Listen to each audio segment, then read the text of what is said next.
What is up, good people? What is good people? It's Jeff Lightsey Jr. here with the Black Boss Channel and Victory Formation. We got my man Mark Webster in the building today, and we have a boatload of topics we need to get to. But before we get to that, we'll get right there after the bumper.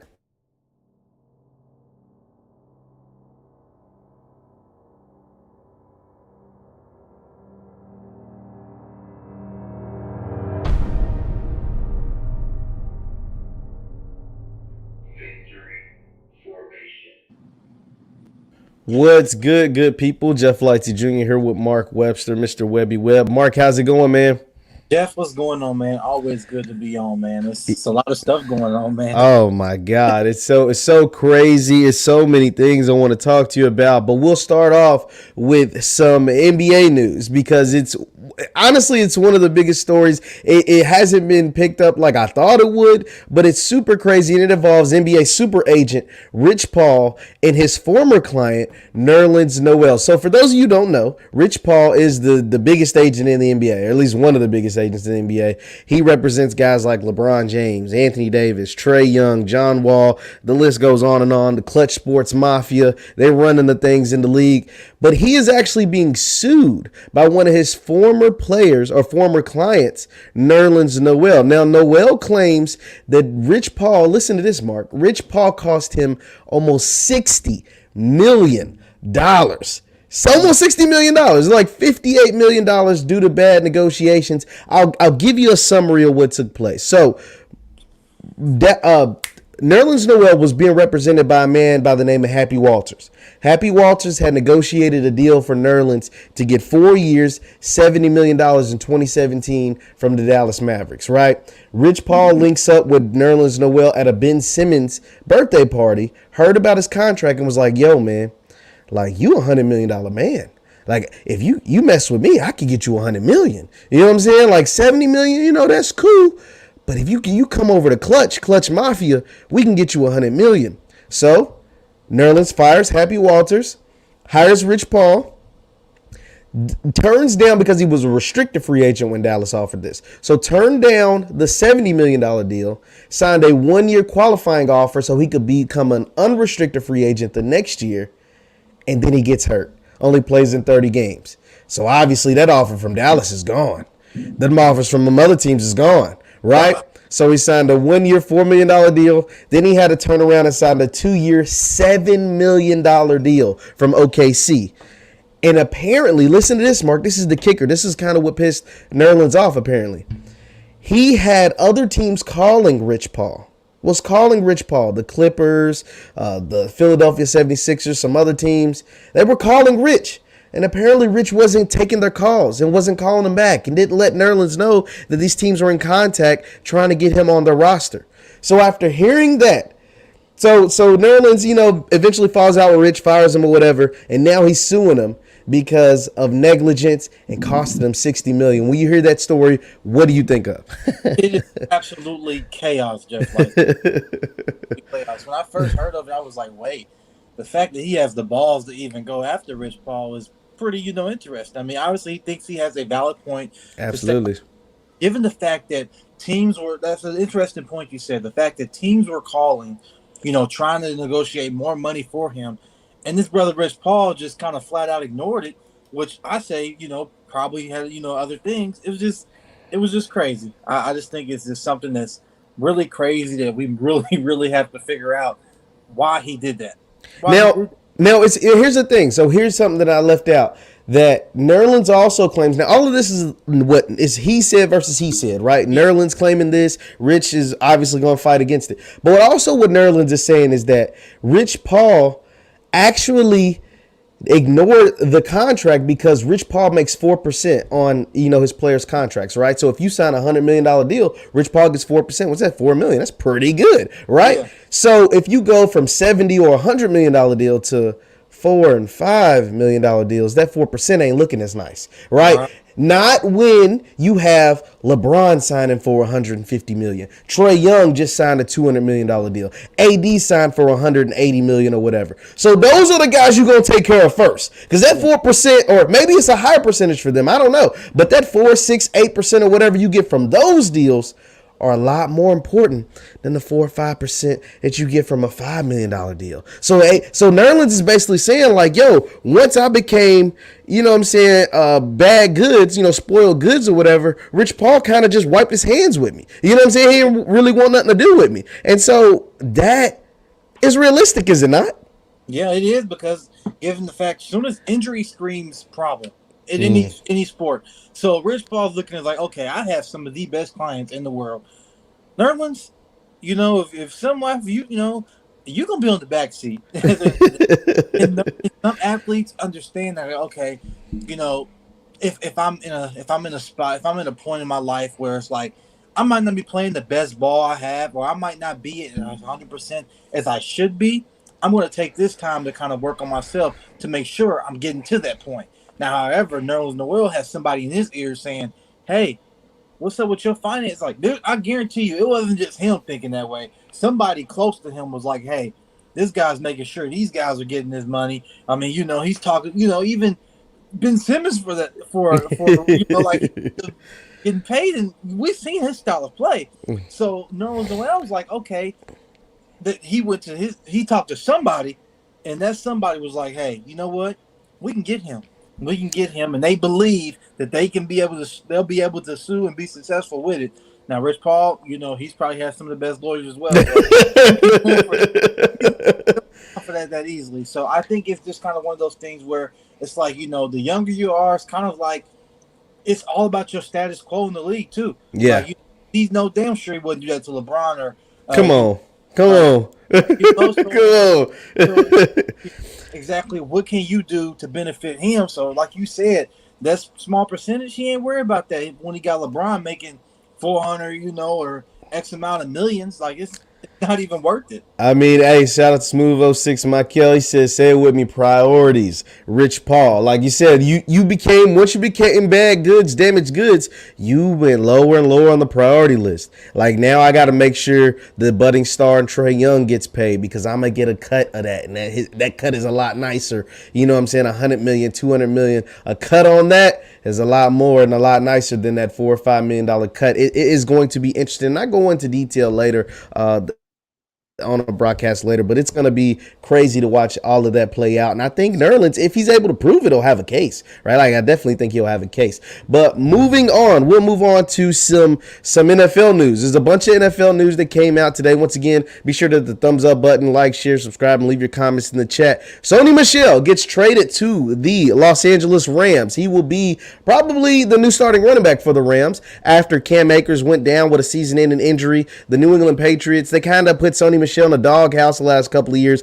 After he scored the only touchdown in the Super Bowl against the Rams a couple of years ago, he's kind of found himself in the doghouse, and they played Damian Harris and some other guys a lot more. Mark, when you saw the Sony Michel trade, did it move you a little bit? Do you now believe the Rams are contenders for a Super Bowl? Or are they potentially Super Bowl favorites? What are your thoughts on the Sony Michel trade? I think the Sony Michel trade was perfect for the Rams. Like, I mean, the whole running back by committee thing they had going on in New England was kind of getting frustrated for him, you know. So now he creates opportunities not only for New England to establish their run game, but look what the Rams are possibly going to do. You know, Sony Michel has a chip on his shoulder. You know, Absolutely. He's going out in the NFC. He's going to be able to have it's new life. You know what I'm saying? With this energetic offense they have, and you know, I mean, they can throw many sets at you that allow you to do that. And, you know, and another thing is with their running game is more of that, like, you know, give and go type of, you know, quick screen type of deal. So they're not really committed to what New England was doing. So they can use him in a whole different shape and a whole different game plan that's going to throw teams off. Because Sony Michel, I like Sony Michel. I think he's a solid, you know, he's a solid player that has still a lot to prove. So with Sony Michel being with that Rams offense, like, I mean, I still think they're contenders, but I think this makes them like, okay, what is he going to take this offense to?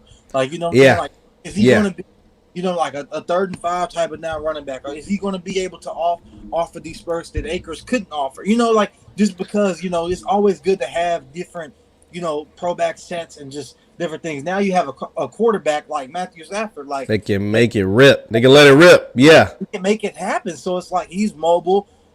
That really was a good pickup by them. Well, the Sony Michel, the reason why I like this trade so much, because I think people forget Sony Michel was a 1st-round pick right? Like Sony Michel went ahead of his teammate Nick Chubb in the same draft. Like Sony Michel is a ball player. I think Sony Michel still has a lot in the tank, and he has something to prove. He just saw Nick Chubb get paid. He just saw, all these guys, Dalvin Cook and Christian McCaffrey, and all these guys have gotten paid. Sony Michel was a first round pick and wants to prove, like, yo, I ain't no soup sandwich. I ain't no bust, man. Like, I still got a lot of running left in my legs. And you mentioned that Rams offense. That Rams offense is potent.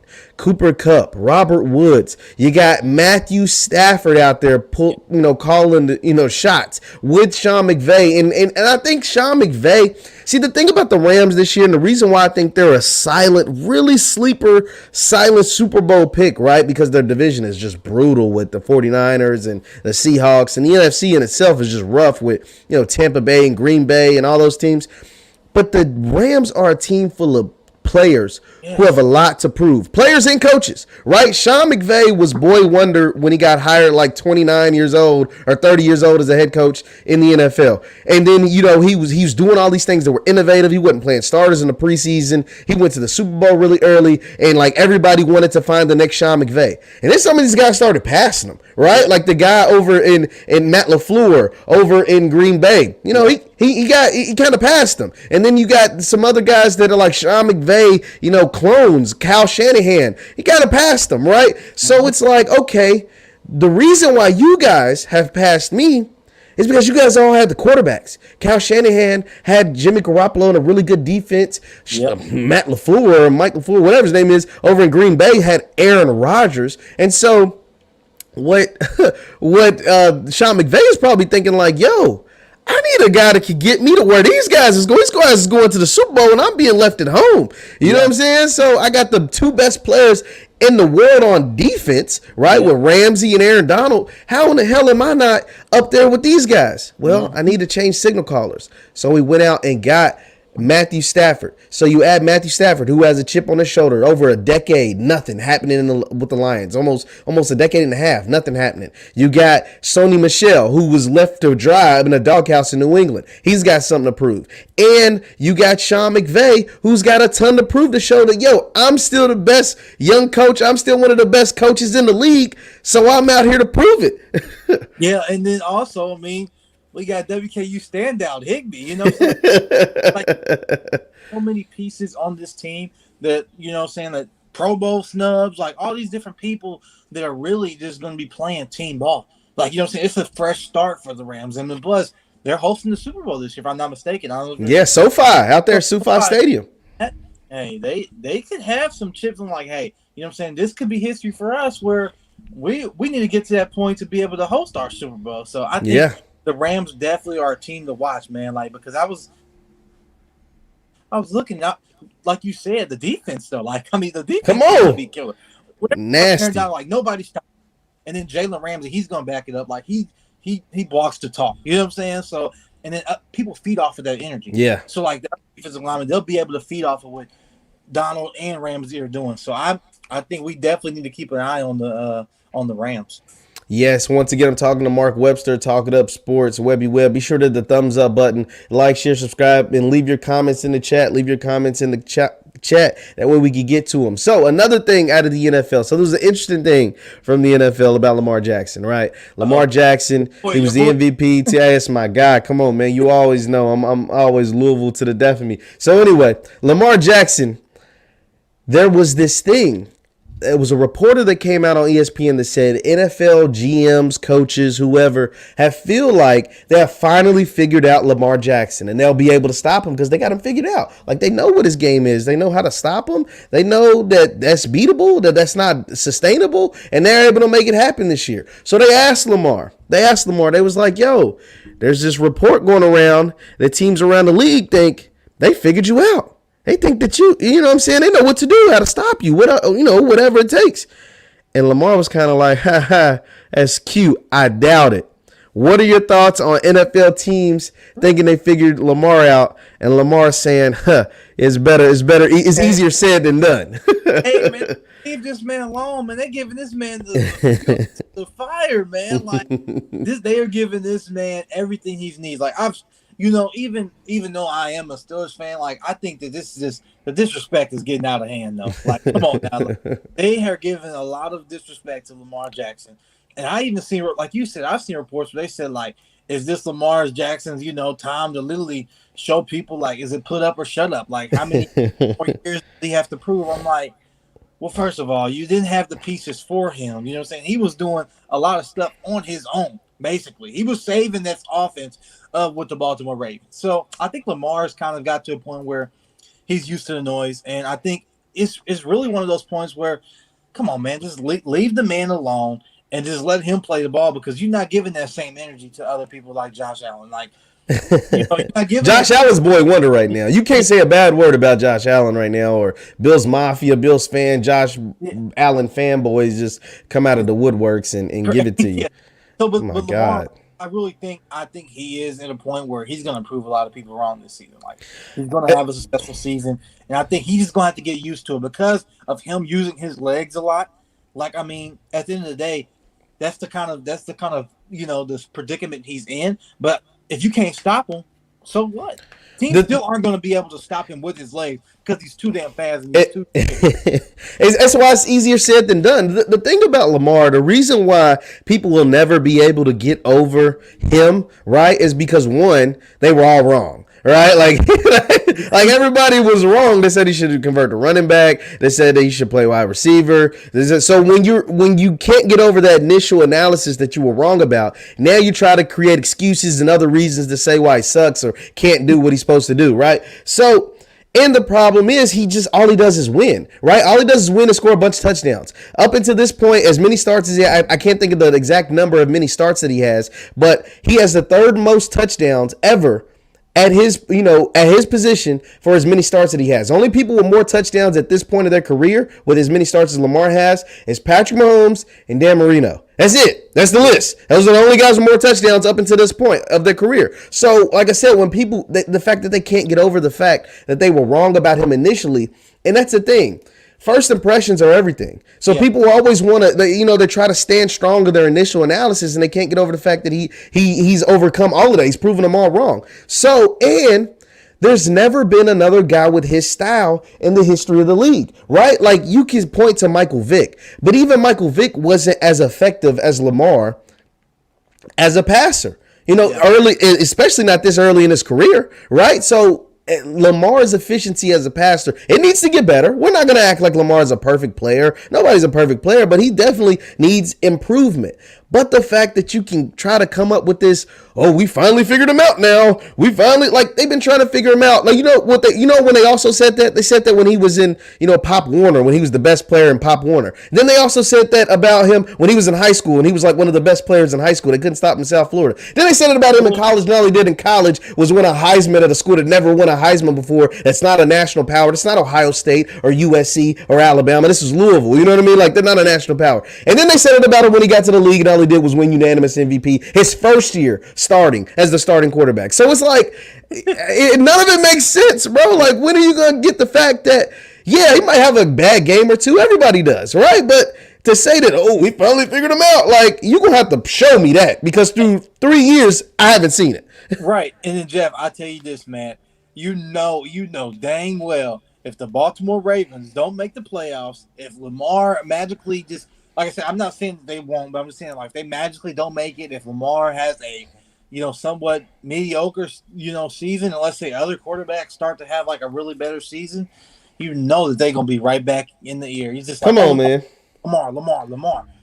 I think, like, Jeff, this is the time where Lamar Jackson, if he wants to shut some people up, he needs to take this team to the Super Bowl.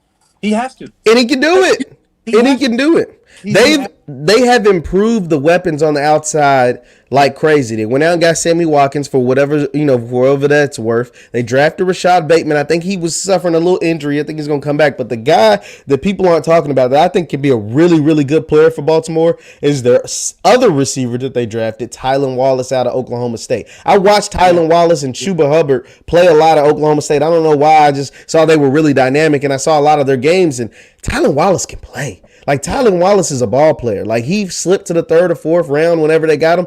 But Tylen Wallace can play. I think Tylen Wallace will end up being really, really big to go along with Rashad Bateman, the first round pick, and Sammy Watkins. All of those guys together. I mean, the Ravens got some players. Yeah. What about Hollywood? You know, I can't sleep on Hollywood Brown. I forgot he's a little miniature receiver. You know, no offense to him, but like, you know what I'm saying? But the problem, and that's the thing, the Ravens, even if they don't make it to the Super Bowl, right? Because it's going to be hard. It's not going to be easy. The AFC is tough. You got the Bills and Josh Allen. If his fanboys are right, he's the greatest thing since sliced bread, right? Like if they're right, you know what I'm saying? He's going to be hard to beat.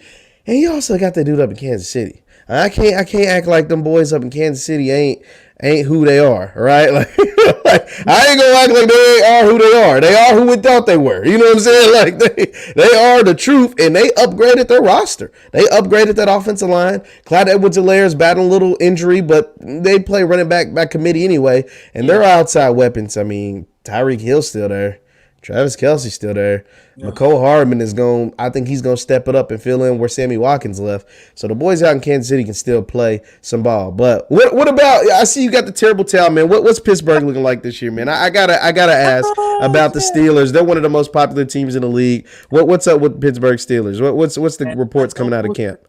Jeff Licey Jr. I know it was preseason, and I was able to see what Big Ben Roethlisberger was going to look like. And I think the man looks healthy. He looks pretty darn good.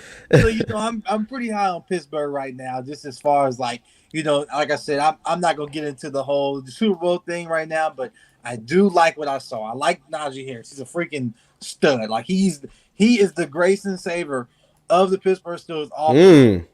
You know, like the offensive line was we know there were problems last year with the offensive line. We needed that running back. We needed that running back. We need that running back that can catch and he can actually run as well. You know, it can hurdle people. Like kind of like how we have Le'Veon Bell. So I think, you know, when it comes to Pittsburgh, they have a brutal schedule, like off the wall brutal. Open week 1 against Buffalo, you know, then they got to play the Raiders, a newly improved Raiders team that I think might have some promise. I hope so. You know, I hope so. And then of course you have the division game. So I really think it all comes down to how they execute. Of course, you know, they started, like you said, 11-0 last year. So, and they have a lot of players coming back. So, I mean, you really can't. And Mike Tomlin has never had a subpar season. He hasn't, but this division is different now. This division is different now. But sir, let's get Mike Tomlin. He knows how to get these guys ready for a season. Now, playoffs is a whole different story, but the regular season, they come out week to week. And like I said, there's still some promise, but do not count out the Pittsburgh Steelers. Do the Steelers have a better record than the Browns this season? Yes or no? See, you know, just off the schedule, I think that the Browns might have an advantage. That is an honest, you know, reporter, you know, Steelers fan. Like I really think that just how things are shaping out and like. The Browns, I mean, they're loaded. You know what I'm saying? Like they're loaded. They're a really good roster. They have a really good roster. Yeah, defensively, they're going to be able to, you know, stop teams. I think they're going to. Yeah, they got some ball players. They're going to come. They might be in the top 5 in defense this year. You know, they have a top 5 roster in the NFL easily. They have a top 5 roster. I mean, they added Clowney. They added 2 guys in the secondary. They get Grant Delpit back. They get Greedy Williams back. Obviously, Denzel Ward in the secondary is tough. And then you got Myles Garrett, the best player probably on the team. Then over on the offensive side, Odell, Jarvis Landry, you know, Baker for whatever he's worth, Kareem Hunt, that offensive line with Chubb, and then the offensive line with Jedrick Wills. And I mean, the Browns got a loaded roster. So if Pittsburgh isn't better than the Browns, they're not better than the Ravens, that means they finish in 3rd place, Mark. That don't sound like playoffs to me, do it? That don't sound like play. I mean, unless I'm confused. I'm not confused. They ain't gonna be better than Baltimore. So you just said they ain't gonna be better than the Browns. That's 3rd place. That don't sound like playoffs. Like I said, I'll get a better understanding as the season starts. You know what I'm saying? Like right now, on paper, Pittsburgh looks like they, you know what I'm saying? On paper, they look like, okay, they might finish 3rd in the division. They might get 2 division wins. You know, like that's what it look like.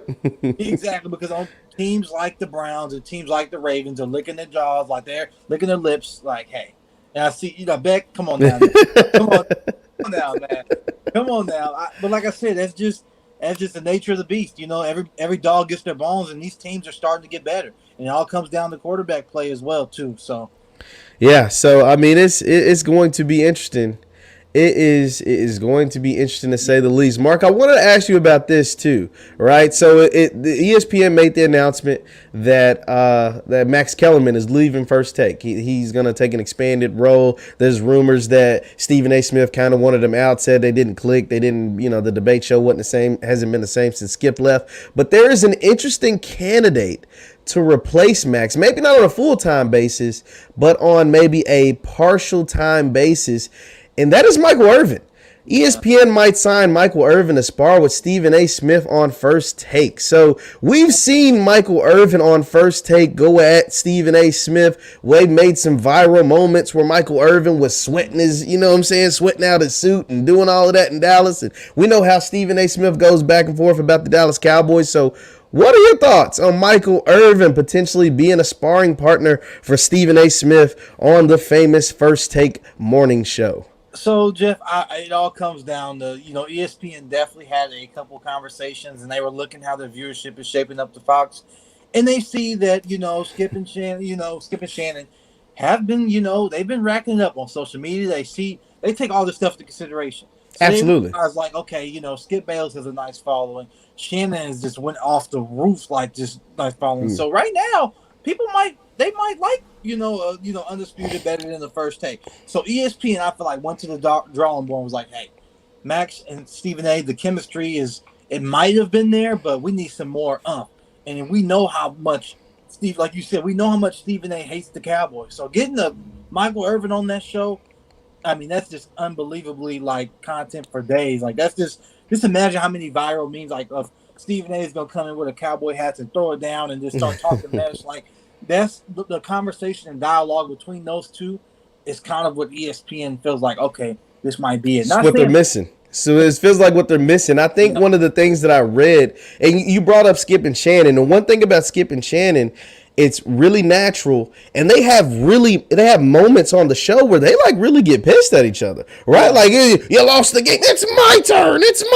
You see that Skip thing where he's like, it's my, like where he was mad. You know what I mean? Shannon done been mad at Skip, and that I think is what ESPN wants to create on First Take. On First Take with Max and Stephen A, you get where it's like Max and Stephen A, they might disagree, but all Stephen A does is like go to sleep, like, oh my goodness, you just had a big long soliloquy and it was boring. And one of the things I read was that they, all of this is alleged and rumors and stuff, but I did read this, so they feel like Max has this I'm smarter than everybody persona, right? And Stephen A's like, nah, man, I want somebody that's going to go back at me, a debate partner, right? Where Skip and Shannon, they don't really have that I'm smarter than you persona, but they like, you're wrong persona. Like, it's more like that, like going at you. So that's going to be interesting to see how they move along with that. And then also they said that they might, so ESPN can also be looking at just spreading their talent out. They could be trying to, strengthen their other shows, like you said, with Keyshawn and Jay in the morning. Like, so if they put him on there, that can kind of strengthen that show and get that viewership up, because it all has to make sense with how their viewership is shaping and how things are looking as a whole network. And then also, if Max has his own show, that allowed him to just be strictly, I'm all facts, I'm all Max, So I think that would be pretty cool, because you'll have everyone, that'll kind of do those kind of pieces. Yeah. I did see this comment by Ben. He said don't sleep on Cincy either. Steelers could drop to last in the division. All love, no disrespect. You might get your temperature checked. That's crazy on that one. See, I'll go for the Browns. What I'm not gonna do is disrespect Ben Roethlisberger and the Pittsburgh Steelers, Super Bowl champs, that have been there. And I'm gonna make a bold statement. Ooh, I like it. I love bold statements. All quarterbacks, all those Heisman winners, they ain't gonna never be able to add up and have as many Super Bowls as Ben Roethlisberger. Let's just go ahead and make that point right there. Alfred Beck, I see you comment about those things. He goes, Pittsburgh, you sleeping on a team that, as I understand they might have won 11-0 and then fell to the Browns, but since he don't want no problems with Pittsburgh, that is for sure. I know another thing. All those guys won't have as much as Ben Roethlisberger. They won't have as many charges as him Oh neither. my All God. them boys combined, all them boys combined won't touch as many women unappropriately as Ben Roethlisberger either. So we can't leave that out. They might not get as many Super Bowls, but they won't have as many sexual assault allegations either. Let's only hope for the best with that, man. We can only do that. You know what I'm saying? We can Yeah. only. Now moving on, there was announced right before we started that the QB1 for the Jacksonville Jaguars is this man, Mr. Sunshine himself, Trevor Lawrence, will be QB1 for Jacksonville. Gardner Minshew, he'll either be traded or he'll be QB2. So, Mark, what are your thoughts about Trevor Lawrence? I mean, it was a foregone conclusion. It's not like we didn't know he wasn't going to be the starter, but Trevor Lawrence, QB1, Gardner Minshew, QB2. Your thoughts on Urban Meyer, Jacksonville, Trevor Lawrence, all of it. I think Jacksonville is going to be an interesting team. I say that interesting team just because we don't know if they're going to be solid.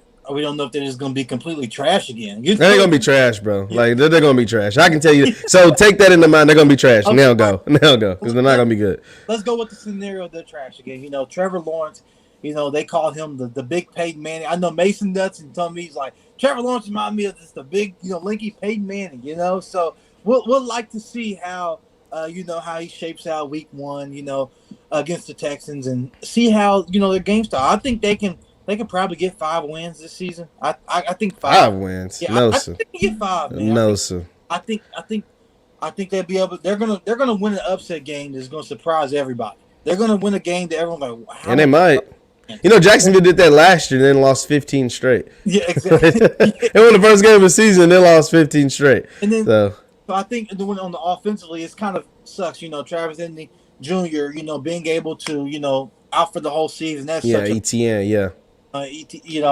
And that's one of those things where I was looking forward to watch him play. I thought he was going to be kind of like a really good, dynamic back just to pair with Trevor Lawrence just because they played at college. So, I think Urban Meyer has his shoes filled. It's definitely going to be different from college. So, he's going to be, like you said, they're going to be smacked around some. But it's like, how would they bounce back? How would they bounce back, and how would they do that? Because, like you said, man, they're still building for the future. This is a bad team. Mark, this is a bad team. This is a really, really bad team. Like, Jacksonville won't win more. If they win more than 3 games, like I might do the crate challenge. Like that's like if Jacksonville win 4 games, I might do the crate challenge. Like, they ain't no way in hell they gonna win 5 games. I'll do the crate challenge if they do win 5 games. They win 5 games, I'll do the crate challenge. I'll put that out there right now because I don't believe they win in 5 games. I don't believe that at all. This team is horrible. In a 17-game season, they're not winning 5 games. They'll go 3-14. They're going to have either the number 1 or number 2 overall pick, and they'll either be able to trade that and start to, try to expedite this rebuild, or they're going to, take one of these defensive ends or something out of Oregon, Kayvon Thibodeau or something. Because this team's all, Mark, have you watched this team play? Like, it is horrible. Like, even the preseason, they're going against backups, and they have their starters, including their starting quarterback out there, and they can't block anybody. They can't stop a nosebleed. They can't block anybody. Like, Trevor Lawrence is literally going to be running for his life, and I'm not so sure if this offense is any good. Urban Meyer's trying a lot of these, collegiate, even though we've seen a lot of, like, collegiate integration into the new form in NFL, Urban Meyer's been out of college for a little bit. And he's never been a coach in the NFL. His offensive staff is mediocre at best, right? So I'm not so sure this team is going to, I know this team's going to be bad, but there's no way I can see them winning more than 3 games. And just from what I've seen in preseason, they're throwing Trevor Lawrence out there because they have to, that he's the future. There's no way in hell they could have trotted out Gardner Minshew with Urban Meyer and Trevor Lawrence. They're going to sell out a lot of games because Urban has those Florida ties. Everybody's excited about Trevor Lawrence, the best quarterback prospect since, Jesus or whoever, you know what I mean? Like, he's supposed to be the best ever since Jesus. So it's like, there's a lot of excitement, but this team is bad. Like, him being quarterback 1 does nothing for me, and they'll have a top 1 or 2, no less than 3 pick in this draft. The only team that I can see being worse than them this year is the Houston Texans. With no Deshaun Watson, they were horrible last year. Deshaun Watson not going to play for them this year. They're going to trot out Tyrod Taylor. Yeah, they're going to be really bad too. But it's going to be interesting to watch the Jacksonville Jaguars for sure. They're going to be one of the worst teams in football, though, easily. And we're going to have to see, man, because it could be one of those, like I said, something's telling me, like, okay, they might get a couple games, like you said. 5 games might be pushing it, but hey. I mean, they are in the division with the Houston Texans, so that benefits them. You know what I mean? And they're in it with Carson Wentz, who can be extra garbage at times too. So it's like we never know which Wentz is going to show up. The Texans and whoever comes out on top is the one is going to actually the winner of the Houston Texans Jaguars games is actually going to be the real loser because they're going to lose their draft stock. And the Texans need a quarterback, so they need to get up there so they can go get the dude from Oklahoma, Spencer Rattler. Whereas the Jaguars need to be up there so they can trade back and get some more picks and start to expedite this rebuilding process. But I'm just not so sure Urban Meyer in the NFL is going to work, man. Like, we've seen high-level, high-accolade college coaches come to the NFL and it not be the same. Nick Saban didn't work. Steve Spurrier didn't work. And the list goes on and on and on. Now you get your anomalies like a Jimmy Johnson, right? But most of the guys end up Bobby Petrino. You know what I'm saying? Like, so it's like, I'm not so sure that it's going to work. What do you think about Urban? Urban is a guy of, it's going to come down to literally how his team's able to, it's all about the pieces he has. Like, Urban can do all the coaching he wants. He can have all the best play calls. He can have all the assistants that's going to help him, but it's going to come down to how this team is going to perform. And like you said, this year is definitely going to be a year of maybe disappointment. So everyone can't. Ain't no maybe to it. It's going to be disappointment like hell. Let's not tweak. It ain't going to maybe to it. They're going to be awful. Like, they're going to be awful. So they can't jump the gun too much, saying like, "Hey, Jacksonville is Urban Meyer's your fault. Fix our problems." Like, no. It's going to take time. Nah, it's going to be a 3 to 4, maybe even 5-year rebuilding process. And that's if Urban lasts that long. Because we know, he can't take too much losing. You know what I'm saying? We've seen him have migraines and headaches and all kinds of stuff when they was losing 1, maybe 2 games a year at Ohio State. He lost a game, you go into a panic attack. You know what I'm saying? He going to beat Jacksonville where I think they're going to lose 14 games. You know what I'm saying? I think they're going to beat 3-14. So, shoot, I hope to wish him the best with his health. But I think the Jacksonville Jaguars are going to be a very, very, very, very bad team. And Mark. I'm telling me, Jeff, that the roles may reverse. I mean, these teams, like, we see them like so trash in the previous seasons. Like, what pieces do they have? Those teams are the teams that kind of want to play and just week 1. Like, all it takes is really, like you said, they open up against the Texans, right? Let's say as this builds off of momentum, they just happen to win that game, right? And they might win that one. Like I said, the winner of that game is the actual loser, though. If they don't beat the Texans, we know they're going into a same, rebuild of like, hey, let's go ahead and lose this thing out. I guess that the determinant of their fate is really like starts with week 1. Yes. Well, once again, I am talking to Mark Webster, Mr. Webby Webb of Talk It Up Sports. Thank you guys for joining us. Be sure to hit the thumbs up button, like, share, subscribe on your way out. This is the Victory Formation Sports Show. Thank you guys for tuning in, and I'll see you next time. Peace.